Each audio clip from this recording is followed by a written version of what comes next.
NASCAR. Excitement like no other. The speed, the side-by-side racing. Up to 41 different race cars, all on the same racetrack, on the racer's edge. Sometimes, along with the excitement, there's a disappointment. But then there's moments that make you ask yourself, what the hell? In this series, we look at different moments throughout NASCAR history that begs that question. And what were they thinking? The first moment we're going to look at came during the 2002 Daytona 500. After starting the race 13th in his number 40 Coors Light Dodge, Sterling Marlin had a very strong showing, leading over 60 laps. Though after Jeff Gordon threw a late block coming to a caution flag, with under 5 laps to go, NASCAR would throw the red flag, halting the February 2002 event so that the race could at least attempt to finish under the green flag. When Gordon threw that block, he spun across the nose of Marlin's number 40 Dodge, causing the right front fender to rub against his tire. Once the field stopped on the backstretch, Marlin, desperate to win his third Daytona 500 and his first NASCAR race in almost 6 years, did something that no one could honestly believe. When Sterling Marlin actually climbed out of his race car, he ran around his race car to the front fender on the right and started pulling away the sheet metal. Buster Otten, a NASCAR official, was in the pace car. He immediately climbed out and told Marlin to stop and get back in his race car. The rule in NASCAR is that during a red flag condition, absolutely no team or anyone at all is allowed to work on their race car. Marlin broke that rule the second he started pulling away sheet metal from his tire. NASCAR would put him to the last driver on the lead lap, costing Marlin his opportunity to win his third Daytona 500. The next what-the-hell moment came in the NASCAR Craftsman Truck Series during the 2011 season at Texas Motor Speedway. Kyle Busch was running one of the select Truck Series races that he would run in his Kyle Busch Motorsports number 18 Toyota Tundra. Legendary Truck Series driver Ron Hornaday was having a decent race also during the WinStar World Casino 350-kilometer race.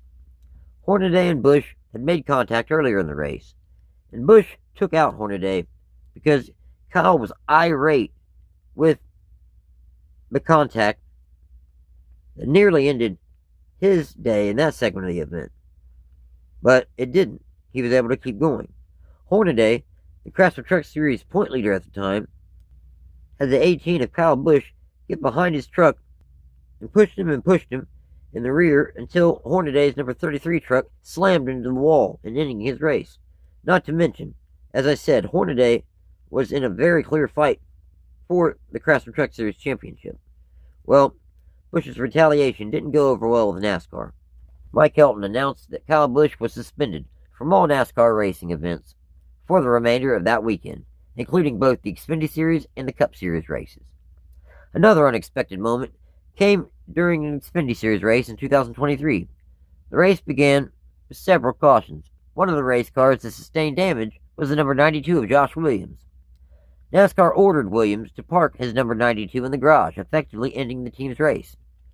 This all simply due to the fact that Williams dropped a little bit of debris from his number 92. But honestly, I've seen over the years dozens and dozens of race cars that were way more damaged than Williams' number 92 was in this instance. And, NASCAR let them keep going.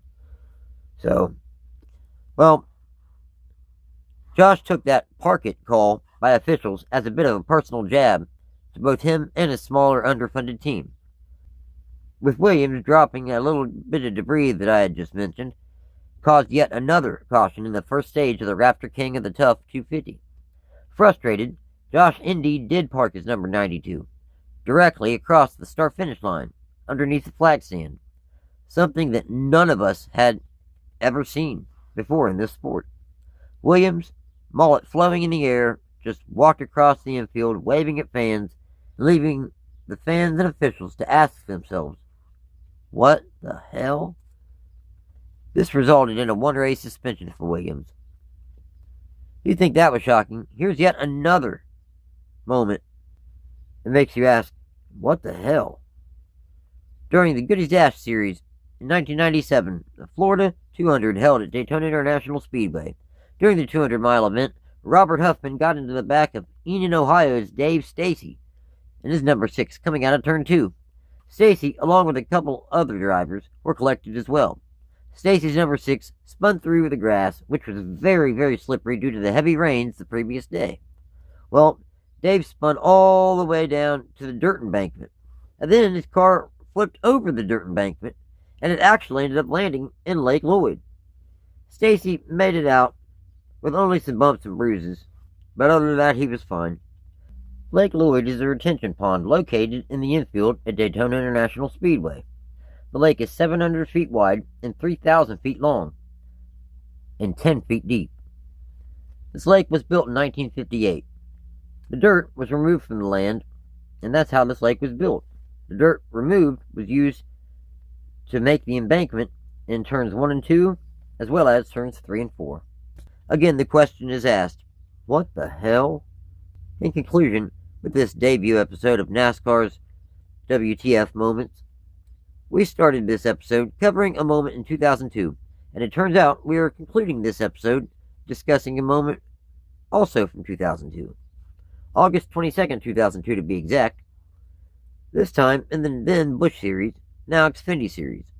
The number 44 Chevrolet, owned by GIC Mixon Motorsports, had Mike Harmon behind the wheel. He was the team's full-time driver, attempting 33 races throughout the season, and qualifying for 25 Xfinity Series events. Race 24 at Bristol. In practice, Harmon just took his number 44 Chevrolet out onto the racetrack when he realized a right front tire was going down. Going into turn 1, and as Mike was coming out of turn 2, due to his flat right front tire, he got up into the outside retaining wall, making contact exactly where the gate is located to enter and exit the infield. The gate opened from the contact, and Harmon's number 44 was split literally in almost 2 separate pieces due to hitting the concrete wall where the gate opened up, letting Harmon hit head-on into that about 20 or 25-inch thick oblong part of the wall. It's concrete wall where the gate had opened, leaving him fully exposed with the number 2 AC Delco Chevrolet of Johnny Sauter, who was a couple car lengths behind Harmon's number 44, hit him, almost T-boning that number 44. Shockingly and thankfully, a few seconds passed before Mike Harmon would emerge from the wreckage, just unbuckling and standing up and walking away, not climbing out the window, but rather literally and simply standing up and exiting what was once Mike's brand new number 44 Chevrolet. From the moment Harmon first made contact with the outside wall in that gate area until the time he emerged from the wreckage safely, everyone who saw this accident was left asking themselves, how on earth did Harmon survive that without more than a scratch? Well, that's going to do it for this edition of NASCAR's WTF Moments. I hope you guys enjoyed it, and if you do, leave in the comments maybe some more instances of these crazy moments of NASCAR, and maybe we'll cover them. Thanks, everyone. Take care.